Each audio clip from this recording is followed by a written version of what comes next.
The broadcast is now starting. All attendees are in listen-only mode. Hi, everyone. We see a few people are still in the process of logging in, so we're going to give them just a few seconds, and then we will begin.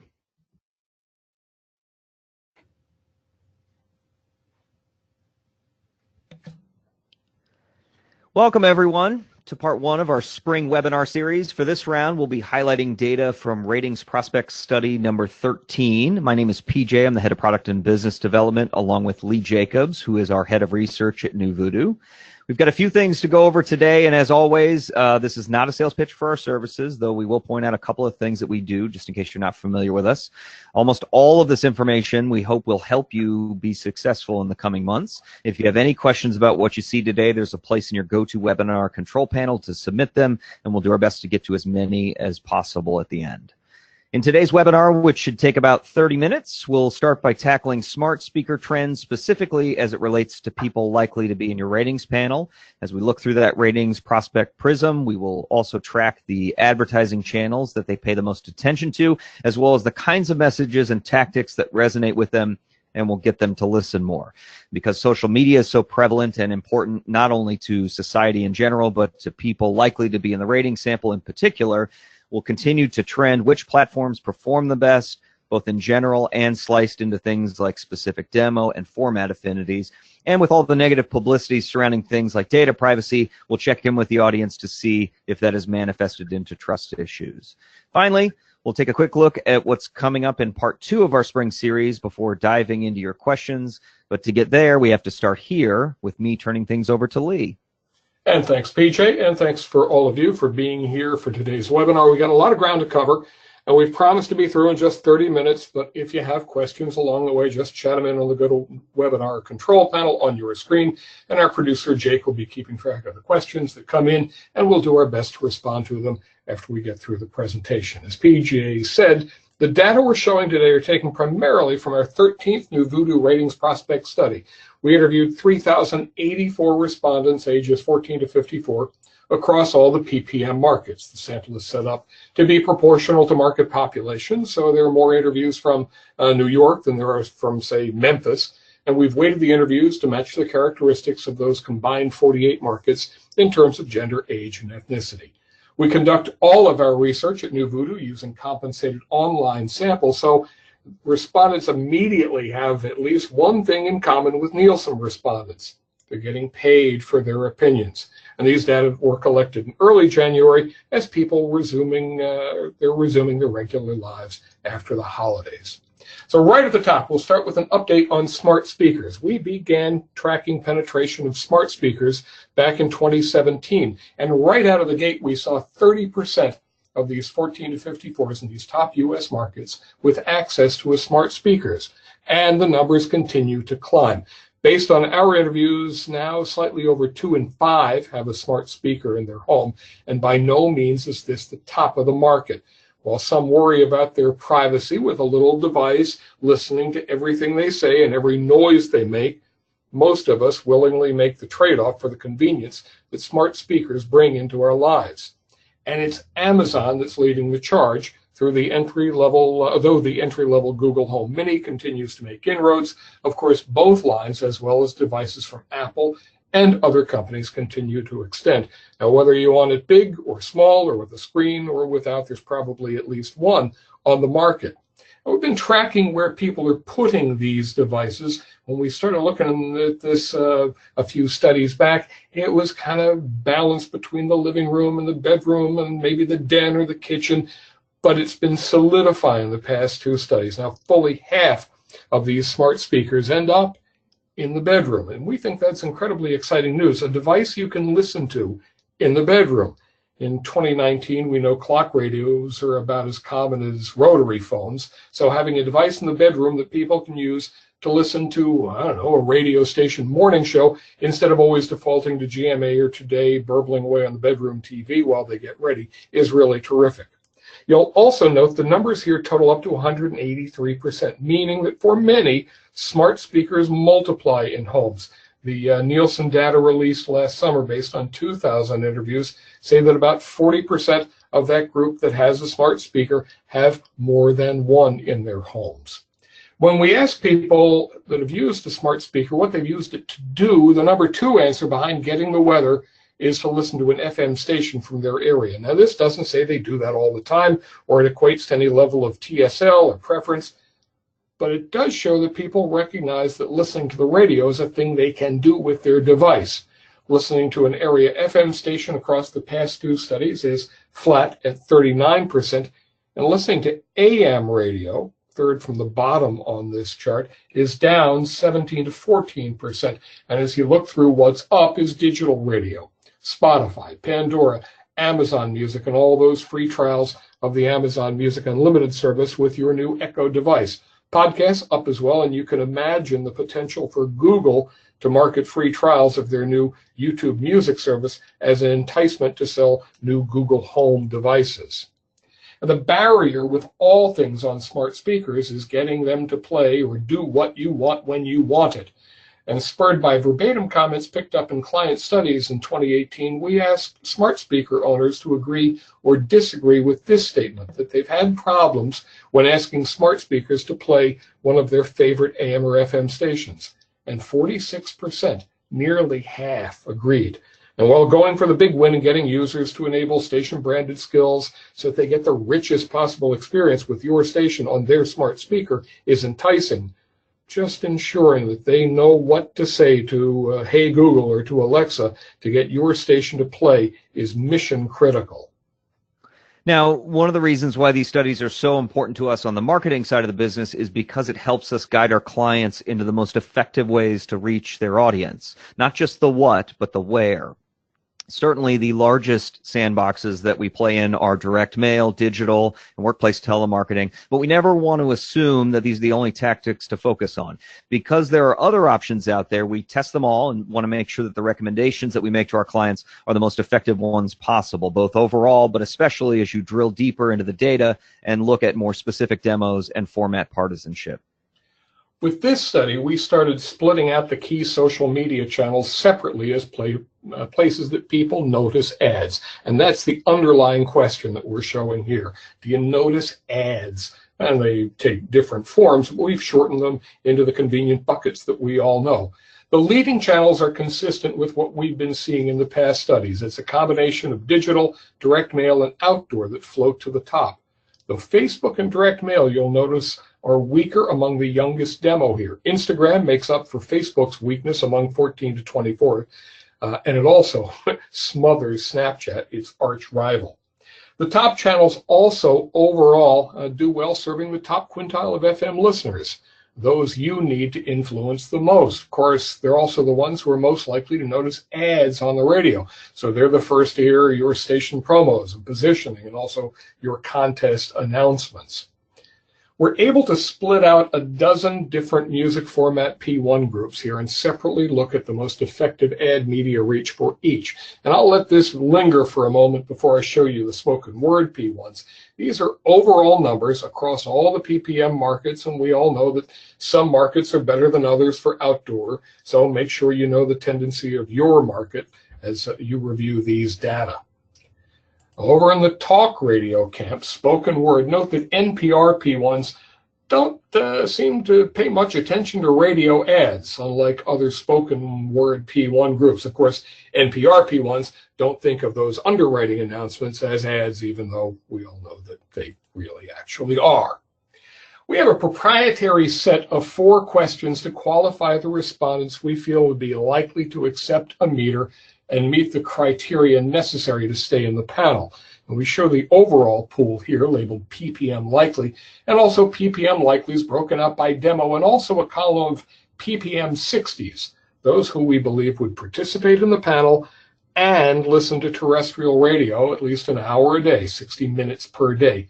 Note that the PPM susceptible 14 to 24s do notice Facebook ads, but not as many notice direct mail. They've figured out how to run their lives without going to the mailbox. We also have a proprietary set of 4 questions to qualify respondents we feel would be likely to accept a diary. We know these are PPM markets, but we're trying to get to that psychographic. We show the overall pool here, diary likely, and also those diary likelies broken up by demo, and the diary 60s, those who'd keep a diary and listen to terrestrial radio at least 60 minutes, an hour a day. So these groups of diary and ppm susceptibles overlap, but they're not entirely identical.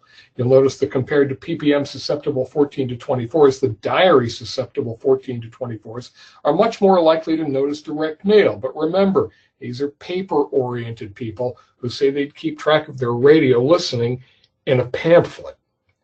We've been watching landlines disappear for years, and we show these data back to November of 2014.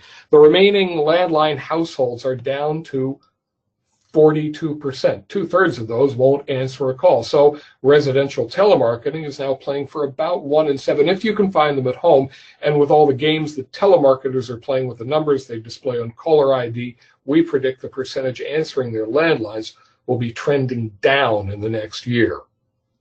But while we don't call homes, we do call workplaces, which during business hours, the phones get answered and aren't susceptible to the kinds of state and local do not call lists. And when stations call with an offer of cash, we see response rates and receptivity climb as high as 60%. Last year, we did a webinar focused on how to win the workplace war, and later this spring, we'll have a 2019 version of that with updated information as well as sharing new insights into how we can maximize in-office listening. On the digital side, and in particular social media channels, things are constantly changing, and there are a lot of different ways to buy each channel. So even if you know which platforms to be on, the intricacies of each are something that we have to navigate seemingly every day, which is why we track the pieces of this puzzle with every study. Now, we started tracking messaging apps last year because some of the bots within the Facebook Messenger app have real potential for radio stations. Sadly, you'll see here usage is trending down on a daily basis, and absent any new promotion of these platforms, it seems like they will probably continue to attrit. Now, this slide shows daily usage of the major social platforms across the last 3 studies, and you can see Facebook softening even more. But hey, they're operating multiopoly, and Instagram is growing nicely and seems to have blunted Snapchat.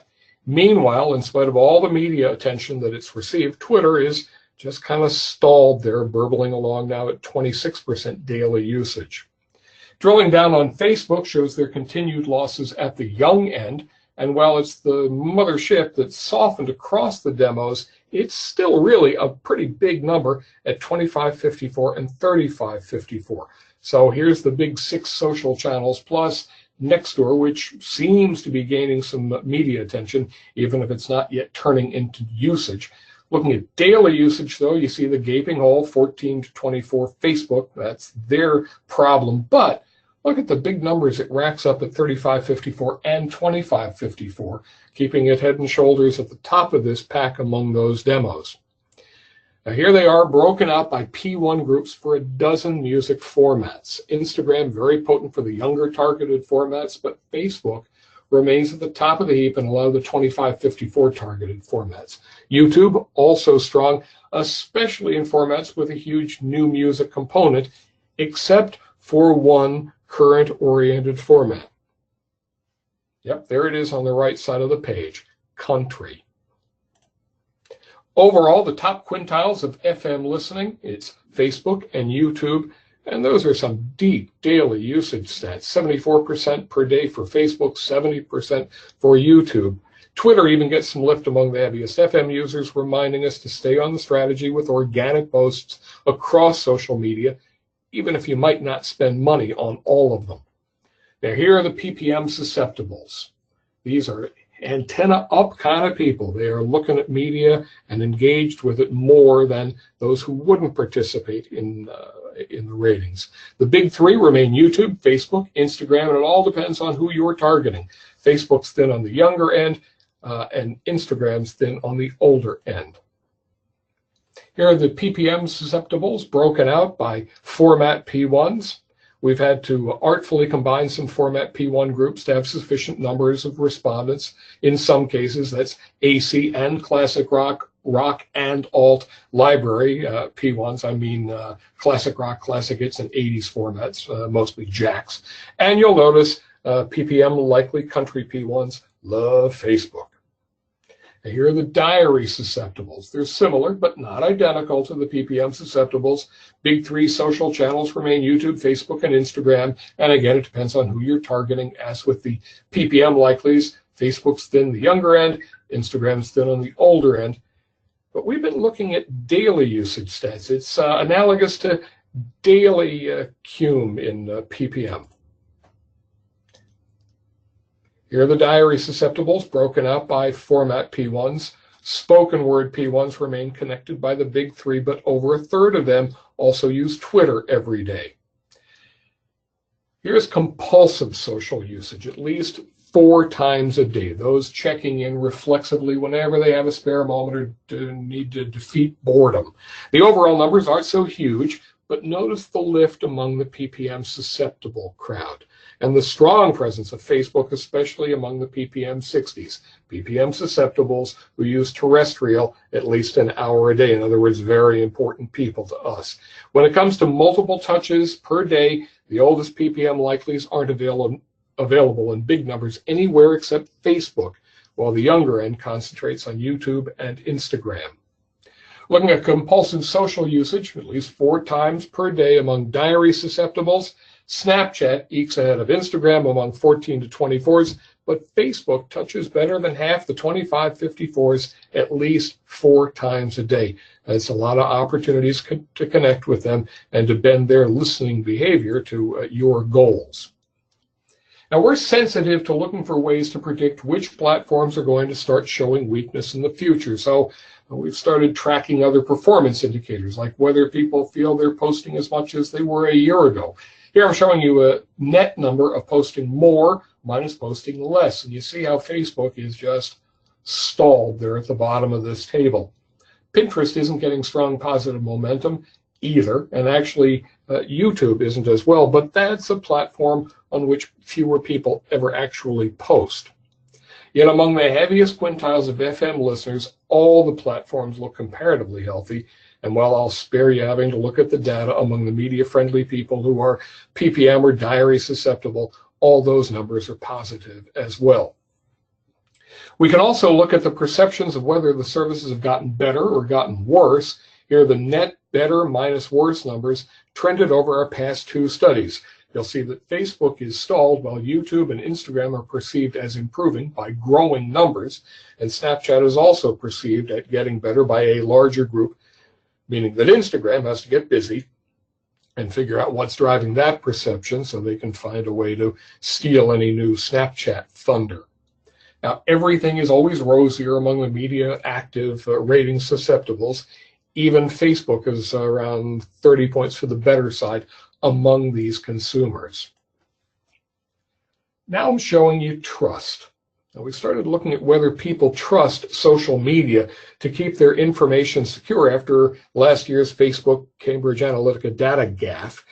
The numbers started out low last summer, and they certainly haven't improved. These are percentages who rated their belief that their personal information is kept safe by these platforms as 8 or higher on a 10-point scale. If we were looking at trust in news on an info-focused radio station, we'd be looking at numbers in the 60s or 70s. But here, we started mostly in the 20s and 30s, and we're gliding down a few points across the board. Bottom line, we don't believe these folks are going to keep our information safe, but we keep giving them more information every day. Rating susceptibles, they're just more trusting. It's mainly minorities of each, though, PPM or diary susceptible, that imagine their information is kept safe by these social media outlets. Now, as we mentioned earlier, these data are vital to the marketing that we do for our clients because of how quickly things can change and or get reprioritized. So regardless of your demo format or market size, there is no one-size-fits-all solution that we apply to your needs, and why we build custom projects for every client, no matter what the budget. But the where that Lee just went over is only one part of the plan. Once you know where to find them, now you have to actually affect their behavior. To do that, we have to focus on the how. Right, and we've been looking at whether they notice ads or daily or multiple time per day usage of these social platforms, but we'll start by looking backwards. Have you ever tuned into a station because of any of these things? The top 2 answers are both related to severe weather, but number 3, commercial-free programming. Strong social media postings or even contest ads from social channels stir over half the rating susceptibles that you see on this page. Among the ppm susceptibles, the heaviest terrestrial listeners, the ppm 60s, ranked contest ads on social media in their top 5. And many listeners said they'd tuned in because a friend had told them about a new song the station was playing. Of course, it's up to us to suggest that listeners do that for their friends. Among the diary susceptibles, the heaviest terrestrial listeners have commercial-free hours nearly tied with severe weather. So, okay, that's looking at past behavior, but what can you do to influence the future? Now we'll turn to what listeners predict tactics and messages would interest them most. We're showing the top of the interest scale here, extremely interested in different station ad messages. Severe weather, it's number 1, but the second tier is ripe with commercial-free programming and cash giveaways, especially you'll notice among the ppm susceptibles on this page. And here's ppm susceptibles drilled down, both the heavy listeners, the ppm 60s, and then by demos. And looking at this, you wonder, what if your cash giveaway was tied to your commercial-free programming? Here are the diary susceptibles. And while you'll have to work pretty hard to find messaging to woo the young end, there are multiple tactics possible to move other demos. And of course, you've been looking at severe weather coverage at the top of many of these tables. And for stations where that image is critical to maintaining ratings, NuVoodoo has a way to weaponize weather coverage. Yeah, the former PD and all of us here noticed very quickly what that top tactic was to change listening. The weather. It's easy to write off if you're not a news station, but you shouldn't when severe weather happens. And if you are a news station or any station that does severe weather coverage for your market, you should be making sure that your station's branding shows up in the digital assets of the right consumers in the right places at the right times to support your weather imaging and support tune into your station when severe weather is in the forecast. Now, not everyone can cram that much Michael Bay level action into a half hour, but as we leave you emotionally and physically exhausted from all the pretty data slides, know that there is more to cover. Coming up later this spring, we'll be doing round 2 of our 2019 webinar series, specifically engineered to help you plan your spring contesting tactics. We'll go over the ways that each format's listeners prefer to play, talk about how asking for less information from the audience will mean more participation, and whether or not the rigged contest perception has improved. We'll also dive into whether or not the national rhetoric around trust in news organizations has made its way into local markets and whether or not stations should engage with it or leave it to the White House and cable news talking heads. And finally, radio has lost ground in the music discovery arena. We'll go through which digital channels your audience is turning to instead. Now, we singled out contesting for an entire webinar because we know how vital it is to stations, particularly in the spring and fall, and how much it resonates with the folks most likely to participate in your ratings. It's why the marketing part of our company takes a lot of pride in coming up with custom solutions that combine these various channels and messaging that are best suited for your format and market. Now, we promised some room here at the end for questions, so Jake, if you could jump in with a few, we'll dive in. Yep, and thank you everybody for your questions. The first question is, when calling offices, what have we seen that's the most effective tactic? Excuse me. Well, there are 2 ways to call offices. Info-only calls, which are great when you're trying to drive tune-in occasions if you've got a traditional call or text-in-to-win contest, even a national group contest. The second is data capture, when you're actually collecting listener data to get people entered into your contest in conjunction with your digital campaign, like, say, Facebook's lead gen ads and through your website. This one's going to be especially effective for games like the name game, and where we've seen the most success with our clients is through NuVoodoo's Progressive Payday, which you can find out more info on under the marketing tab of NuVoodoo.com. Great. Next question is, do the numbers conflict with Nielsen's stats saying that only a quarter of U.S. households have a smart speaker? Well, let's see. I don't think so. Nielsen's numbers taken last summer based on about 2/3 the sample size that we're showing here. Had no top end on their demo. It went just plus. Now, by our figuring, 14 to 24s are much more likely to be those who are going to adopt a new device into their homes. Moreover, one device in a home could be claimed by several different people, depending upon where it's placed in the home. So we think our numbers line up just fine with theirs. Great. Next question is, in the digital space, what do you see work best? Display or video ads, and might we offer any production services for that? Well, display is going to be the most effective for reach and frequency, but video is going to be a higher engagement tactic. So depending on your goals and message, one might be better than the other. But we find that a combination of both display and video can get you kind of a best of both worlds scenario, depending on your marketing mission. We do offer design services as part of a campaign, so that's definitely something that we could talk about. We also have semi-customizable video packages to help get your message across should you not have in-house video production capabilities. That's kind of new. Much like Progressive Payday, there's more info for that under the marketing tab of NuVoodoo.com, or if you want, I'm happy to send you a direct link to either if you want me to email me at pj@NuVoodoo.com. Great. Thank you, everybody, for your questions.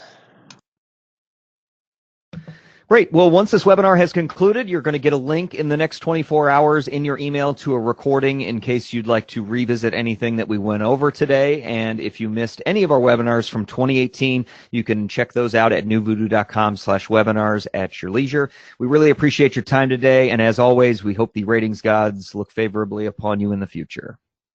Thanks, everybody.